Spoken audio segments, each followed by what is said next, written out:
Alongside Cheryl Pounder and Jamie McLennan, what a night in Dallas and just an overall crazy emotional day for the Winnipeg Jets. So we're going to get to the Mark Scheifele story, of course. But, you know, a big reason why we love sports so much, guys, it just brings out so much emotion. It just, the cruel thing about it is it can't always be elation. It can't always be joy. Sometimes it's sadness, it's anger. And it's tragic as well, which is kind of what it was here at the end of the game and probably the entire day for Mark Scheifele. Well, absolutely. You take a look at, I mean, there's so many people that were wondering if he would even play or not. And, you know, the fact that he shows up and plays plays unbelievable tonight for the Winnipeg Jets in such an emotional day for him, his family, the city of Winnipeg. You can't blame anything. Now, it's a trip. We would argue that potentially it was a penalty shot. I would have rather taken the penalty shot, but, you know, this leads to, after intermission, it leads to this goal here. And it's a one-timer by Harley through the seam. And you could just see the raw emotion of Mark Scheifele sitting in the penalty box. Adam Lowry, the captain, it's a class move to go and get him and show support for your teammate. Yeah. As you know, that Mark Scheifele feels like that's on him, but ultimately there was no penalties in this game called outside of that one. Yeah. Dallas makes them pay in overtime and it advances, but it's certainly an emotional situation for Mark Scheifele. The Winnipeg Jets, it ends their season in tragedy. Yeah, I mean, this felt like a Game 7. It was Game 6, but it definitely felt like a Game 7. And Cheryl, at the end of it, you just see all the Jets going over to Mark Scheifele, but I think, you know, Dallas even recognized what a special and touching moment this had to be for everyone on the ice tonight. I think everyone watching, fans watching, everyone in the building probably didn't want it to end that way, right? Mm-hmm. When he was in the penalty box, just given the circumstances, it's more than a game. Right, and I think that's something that's put in perspective on these times. These times is that these are real people with real feelings, and there's a ton of emotion. So to me, it's just more than a game, and you could see him wearing it. And the respect factor, whether it was Tyler Seguin not leaving the ice so that Scheifele could stay on, or whether donations that were being made in Dallas. All of that goes hand in hand, and then the respect in the lineup afterwards. I just felt like in that handshake lineup, and Scheifele with his head down, and everyone coming around and just sort of giving them tap. Just the emotion that goes hand in hand with that. A guy that's wearing his heart on his sleeve, in particular, on this day, and you can just see everyone really feeling it on both sides. Yeah, it's one of the greatest traditions in sports, the handshake line at the end of the series in the Stanley Cup playoffs, and this one definitely had a little more meaning tonight. But how about the day, the 24 hours or so that it's been for Mark Scheifele, and just the fact, Cheryl, that he played in this game? Clearly, at that point, you got to run on pure adrenaline. He was having a great game, or he did have a great game tonight. Yeah, and we were talking about it earlier, saying, when these types of things happen, in one aspect you're surprised he's playing, in another aspect you're not, knowing, you want to do it for your father, someone who's been around your entire life and supported you. And he came out guns a-blazing, 4 hits in the first period alone.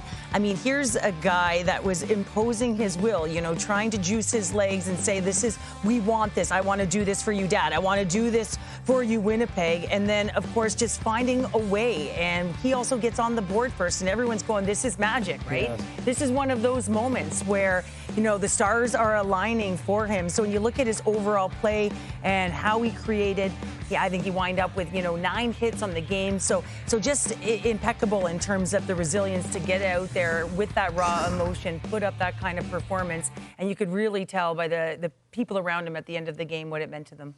Absolutely. That's the one word that comes to mind through all of this. And we were sitting in the green room watching, and we're all choked up for him. We were. And that's the beauty of the community of hockey, regardless of you're battling against each other. But as you mentioned, Cheryl, the handshake line, everybody took a little extra time to show respect to him, give him a hug, some special words, definitely. A lot of these guys, hockey is a small community. 2 days ago, Ben punched him in the face, sucker punched Scheifele in the face. But, now look at this moment. When the competition is over, it's that respect showing. And I just mentioned, hockey's a small community. A lot of these guys are either cross paths in summer camps, worked out together, same trainers, guys get traded for each other. So, they knew, the Dallas Stars in that dressing room knew what he was going through as far as the emotional standpoint.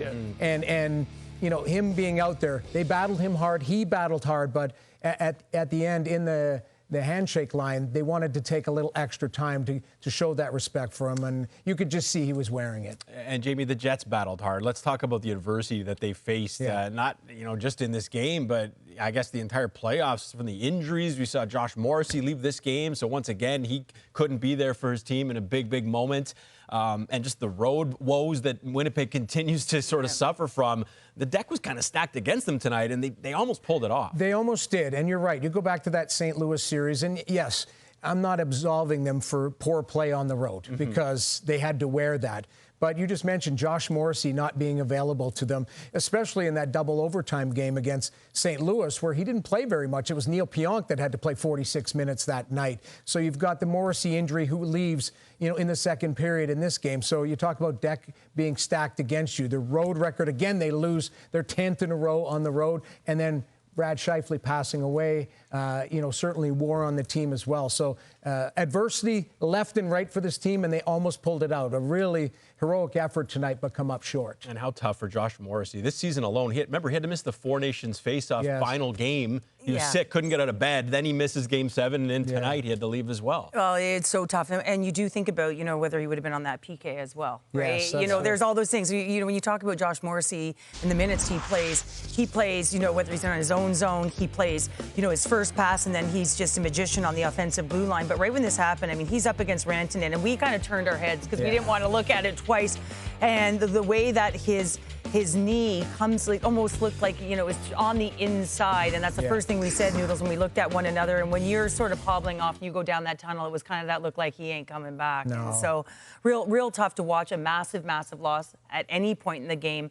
But especially when it was so close, a bit of a juggernaut tonight, to not have him, especially in the overtime. If you're a goalie aficionado like Jamie McLennan is over here, we really were treated to quite the clinic in this series. Connor Hellebuyck got stronger as it went on. Jake Ottinger was near perfect almost every single night. This really was a goaltender duel on both sides here. Well, there was chance after chance, and we had marked in the dressing room saying, okay, we need chances of Dallas. Now we need chances of Winnipeg because they were playing so well. And it wasn't shots from the outside. It was in tight. And Connor Hellebuyck, you mentioned, I'm not going to lay this loss at his feet because he was terrific right from the drop of the puck.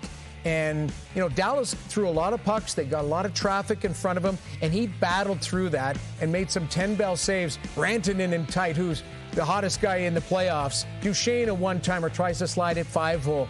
It was Hellebuyck all over the ice trying to find a little extra save here or there, and I thought he was fantastic. Again, it reflects wins and losses. His road record not so great here in the last couple of years, but Connor Hellebuyck was not the reason why they lost tonight. No, not at all. And Jake Ottinger, unbelievable once again for the Dallas Stars. So many huge saves. Mason Appleton had the wide open net. I know. We thought the game was going to him. be over on that. That's going to haunt him all summer. Yeah, and he's just so quick in his crease, and there's such a confidence in a big game about him, right? He's playing at home, and look at his body of work. It really was a tale of two games. In that first period, you felt like they were putting up a ton of shot attempts, and the Jets weren't. And then in the second period, the Jets came out and they led in terms of the shots on net, but felt like he really was dialed in. And you can talk about him over the course of the series. If you're tracking, he's aggressive. He's always at the top of his crease. And again, just daring you to take him, challenge him one-on-one. But, he has good rebound control, too. He always has that ability to find the puck and reset. And how about this push across? A little fortuitous as it's coming back towards him. Right. But, man, oh, man, it's desperation, right? Doing whatever you have to keep it out of the net, and he did. And he mentioned the other night, and I know maybe it was a shot at Connor Hellebuyck, but yes, he wants to win a Stanley Cup, but he also, that #1 spot for Team USA. And I wouldn't say he cemented it because, listen, next year is the Olympics, and you're still going to choose. You've got many months in the start of next season, but he looks pretty darn good. And I would say he got the upper hand in this series on Connor Hellebuyck overall, but a goaltending performance. Both of them were fantastic. Oh, they were unbelievable. Yeah, maybe now it's Ottinger that has the leg up going into next year for that job at the Olympics for Team USA. We're waiting on a post-game reaction from the Winnipeg Jets, but let's start with the Dallas side of things. Here's Miro Heiskanen. Everything out there, score goals and play defense and make plays. And then going through a game like that. Obviously, tight game and tight series. It's one goal game again, and big goal from Halls and great win, great series. So was good. Do you feel comfortable out there 3 games into it? Yeah, it feels pretty good. Like, feels like getting more comfortable every game and every period. It's feels pretty normal right now, and then really looking forward to play next round. What have you seen from Thomas Harley just over the last few months since you've been out, and what was it like to see him score that goal? Yeah, he's been great. Really important piece for us. He's can do everything out there. Score goals and play defense and make plays. He's like I said, huge piece of our team, and great to see him score there. What did you make of the effort tonight? It looked like there were a lot of chances that just couldn't quite make the net. Oh yeah, it was great effort. I think we played well, and there was a little tougher period, maybe first 10 minutes, second. Jake made some great saves, but I mean, we stuck with it, and got the goals we needed and got the win. What was your point of view of the Otter save? I don't know if you saw how he jumped kind of across. Oh yeah. The trees.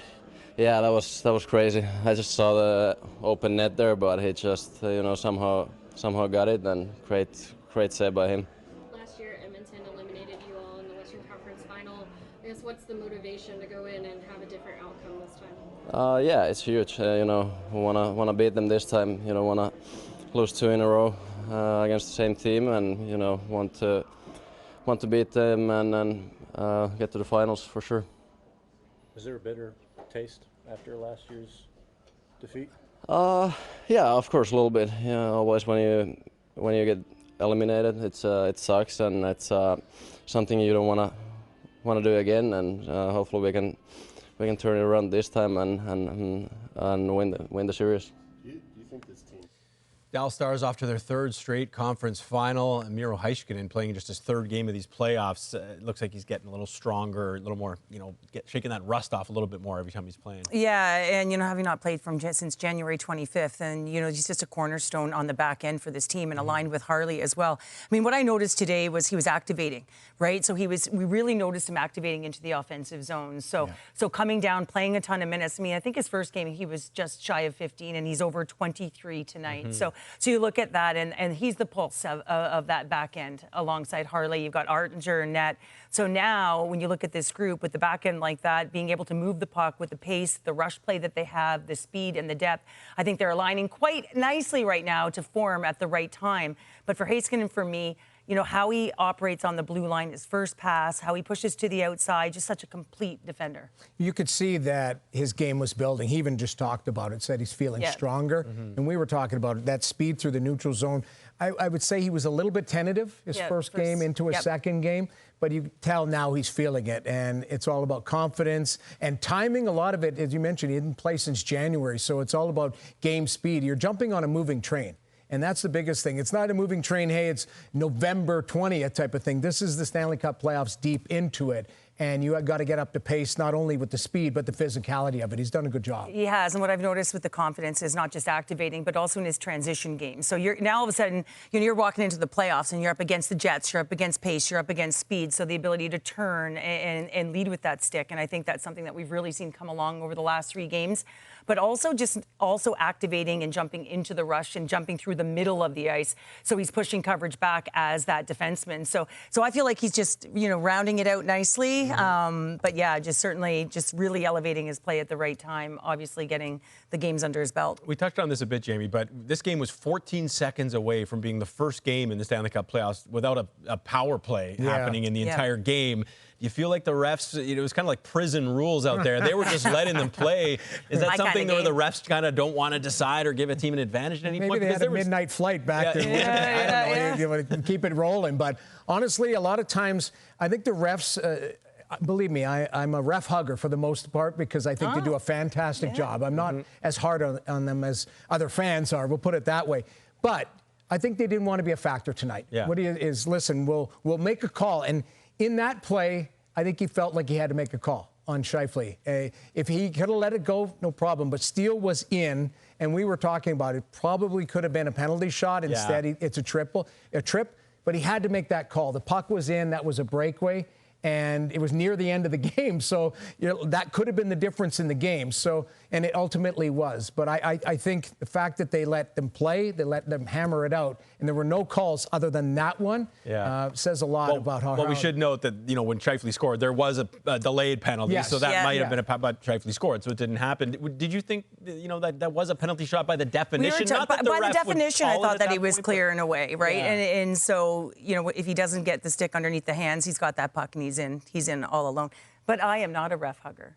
I will say that because I think they affect the game way too often, but I don't think they affected it tonight. I travel with a lot of them. They're fantastic So guys. you have to say that? Keep in mind, like, no matter what call they make, 50% hates them. They're always somebody's mad at them all the time. So I think they do a pretty good job staying out of the way. That's the biggest thing. When you talk about a game and you don't mention the refs, they've refed a good game. Yeah. We've had some controversial moments, though, in this series alone. Of course, the propelled puck comes to mind back in game number 2, it was, or 3. Let's get some Jets post-game reaction. Tough end to their season. Here's their captain, Adam Lowry, at the podium. Neil Pionk as well. Adam, how would you describe the emotion of the situation, especially with all the team went through over the course of the day here? Heartbreaking.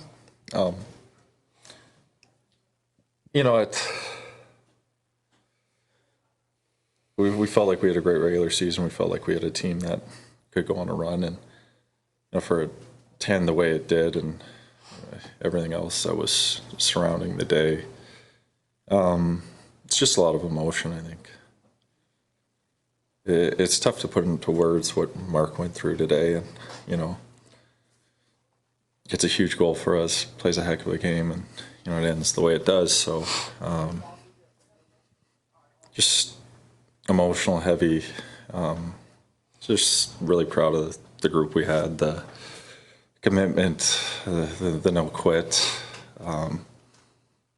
Just a lot of things that a good team needs, and we ran into a great Dallas team, and we couldn't find that extra one tonight, and that was the difference. Hoping you can both weigh in on this, but Adam, you go get Mark out of the box after that game's over, and Neil, you and the rest of the team all kind of pile in to go talk to him. What are you trying to show him in that moment? We're there for him. We're a family. Chef's a big part of our family, and we're here for him no matter what. So that's we weren't leaving the ice without him, kind of thing. Did everything we could to get him and his family a win, just didn't pull through. Yeah, I think the word family, but just to let him know we're there for him. It's just an awful day for him that you want to give him the strength. You want to get that kill so bad. We just couldn't do it.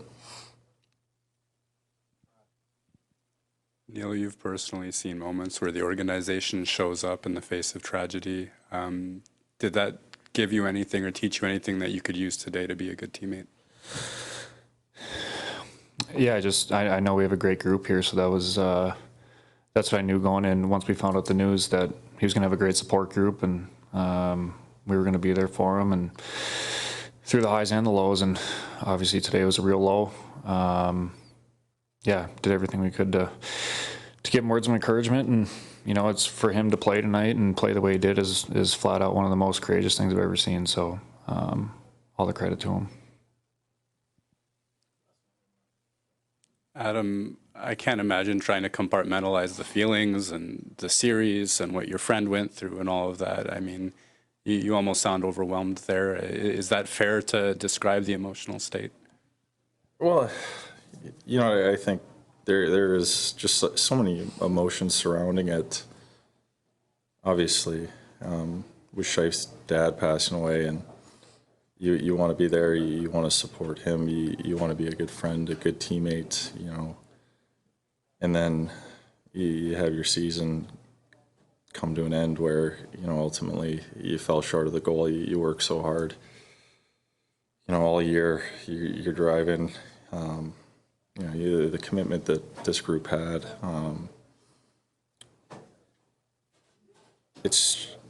it's just a lot, and then the emotion comes out. So it's just, I'm just disappointed we couldn't get that kill for him and, get it back to Winnipeg for Game 7. But, it's really proud of this group and the way they handled everything and, the way we fought back. And, it just came up short. Hey, guys. Thank you. Coach will be right in. You could feel that all the way from Texas. I mean, just how crushing and how emotional this is for the Winnipeg Jets on the heaviest day of Mark Scheifele's life, just how badly, they wanted to come through for him. Well, the teammates, you could see Adam Lowry and Neil Pionk, they're wearing it. They're wearing that emotion. And I think a lot of times you're trying to stay in the moment, stay focused in the game. And now that it's over, you could see the emotion come through Adam Lowry. And, he talked about, being there, a good teammate, a good friend to Mark Scheifele on the worst day of his life. And, coming up short, but he was proud of the group. But it's just a class moment from a great leader. And there's no manual for this. This is real life. Like, we talk about a sport, but when it comes down to real life and what guys have to go through, the adversity off the ice and how guys have to galvanize and stick together, it's a double gut punch what they received as a group today.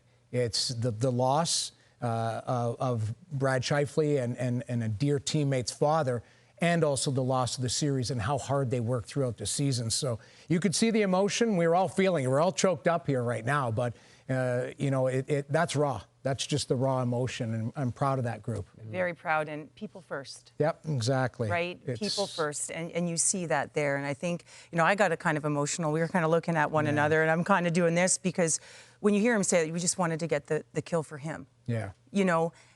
That tells you, that you look at that, and that is just picture authentic emotion, genuine care, and genuine team. And to me, there's a lot of things about sport we can get up here and we can talk about from a negative standpoint. That's the positive. Yeah. Yeah, you touched right on there. it. I mean, well, and that wasn't lip service for the media. No, that is genuine. That was just flat out like, this is how I feel. My heart, this is how we hurts feel. right now for him, and it was more than a hockey game. Yeah, agreed. Yeah, sports can be so cruel, but when something like this in life happens, it does. It's a reminder of your perspective. Yeah, it puts it all in perspective. Let's hear from Jets head coach Scott Arniel. Scott, how would you describe what you saw from Mark Scheifele today and your group, the way they supported him? I don't know. I mean, for him to go through what he had to go through and then, perform the way he did. So proud of him. I mean, his dad would be so proud of him. He wanted to win so bad. And, the circumstances, it's so tough to be in a situation like that. I couldn't imagine it, but just the pro that he is, the leader that he is, the year that he had with us. Like I said, his dad and his family would be very proud of him. Scott, a few years ago, it was a lack of pushback. A couple years ago, it was 5 to 10% better. And with Mark Scheifele going through what he went through, with Josh Morrissey's injury, with the circumstances of the series, you pushed it to OT. What can you say about the growth of your overall group? Yeah, I think, obviously the 82 games were outstanding. The work that we put in to get ourselves where we did at the end of the season, where we stood in the league, guys have to be awfully proud of that accomplishment. How we battled through the playoffs. Lots of things happened. We had to go through a lot of bodies. Again, losing Josh tonight was a big blow. Just a lot of circumstances that happened that our leadership within our group, we kept driving everybody, pushing everybody, and it's growth. It hurts a lot, but we lost to a great team. We lost to a team that was in our rear view mirror all year long. I'm going to give Dallas, Jimmy Nell, and Pete an awful lot of credit for that team. They like I mentioned, they have a heck of a hockey team, and wish them all the best. Scott, the way Mark responded, the way that your team rallied around him, the way that they met him one by one when he came out of the penalty box, how do you feel about your team right now? I'm so proud of them. That's just how close we are. I mean, we've talked about it. not just this year. It's been building. Some things have happened over the last couple of years, and just us being a tight-knit group, being family, really saw it on display today. You know, you see it at different points over the course of the season. Might be injuries or might be personal stuff that happens, but everybody wanted to win for Mark tonight, and you know, just the heartbreak at the end of it, how it ended, it's a tough one. And but like I mentioned, I'm proud of our guys, how they rallied around him all day, really lifted him up all day to get him out there on the ice to do what he did. Adam was almost in tears, I think, when he was talking about he just wanted to get that kill, just wanted to get it through for Mark. And I think it's one of the moments where we get to see how much your guys care about each other. I wonder if you can speak to what you see privately about how much they care about each other. I've seen it all year long. I've seen it build over the last couple of years. It starts in our room with our veterans, our leaders, you know, Lau, Scheif, JMO, starting with those guys, and then obviously other veterans that have been here a while. You know, Helly, you know, P, those guys, they do a fantastic job of our room of when people come in, certainly how they, you know, welcome them in, but then recognize that there's a way that we look after each other, how we care for each other, both on and off the ice. And can't stress enough how proud I am of our group when things are hard and things are tough. You know, especially this year, we haven't cowered away from it. We've faced it head on. Scott, what can you tell us about Josh's knee? It's not good, so we'll obviously get him home. And it's not good. He's banged up pretty good. Thank you. Thank you. Hey, thank you all. You know, this result tonight, just another reminder of just how difficult it is to win the Stanley Cup. Yeah. You know, only one team gets to skate away satisfied at the end of it all. And Cheryl, now we have the two best teams all season was Washington in the East, Winnipeg in the West, and they go out in the second round. How would you summarize? What do you think when you think back at Winnipeg's season now? What would you think of how to describe it? Well, I mean, after that, it's really tough to, you know, to comment outside of the courage it took to even finish that game for Mark Scheifele and his entire team. And sure, they're disappointed. You know, they wanted to go the distance, so they're going to say it's a disappointing end. They wanted to go all of the way for the Winnipeg fans, and themselves felt like they had the group. So I do think, you know, from their standpoint, it will be a disappointment. But when you look at, you know, the series that they had to get through, you know, St. Louis and then Dallas, I mean, just incredible teams as well. So it was going to be tough no matter what. And it also shows you how difficult it is to win. Yes. Right? It's so tough, but they've got a fantastic team and should be very proud of themselves. Yeah, I agree. One word that comes to mind is they should be proud, because I laid out when we were chatting earlier the adversity that they had to go through here in the playoffs. And it's not like St. Louis was a team that just kind of squeaked into the playoffs in the last day. I mean, they were on a heater. Yep. And, you know, to battle them, to go into double overtime, to find a way, Josh Morrissey injury, you know, Connor Hellebuck not having his A stuff on the road, all of that type of stuff. They went through a lot of adversity. And yes, in the end, they might say, hey, we came up short and the expectations are a lot higher. But you could argue the final 8 teams here, all of them were cup contenders. And this Dallas team is a rocket ship. The Edmonton Oilers, you know, now we'll see what's going to happen between Toronto and Florida, and Carolina's waiting. So these teams are real strong. But Winnipeg came up short, but they should be very proud of their effort, especially on this particular day. Oh, yeah. If you missed any of our Jets post-game coverage, you can find it shortly on our TSN YouTube channel. But for now, the Dallas Stars off to the conference final once again. They've yet to lose 2 games in a row in these playoffs. They'll hope to keep that going against the Edmonton Oilers.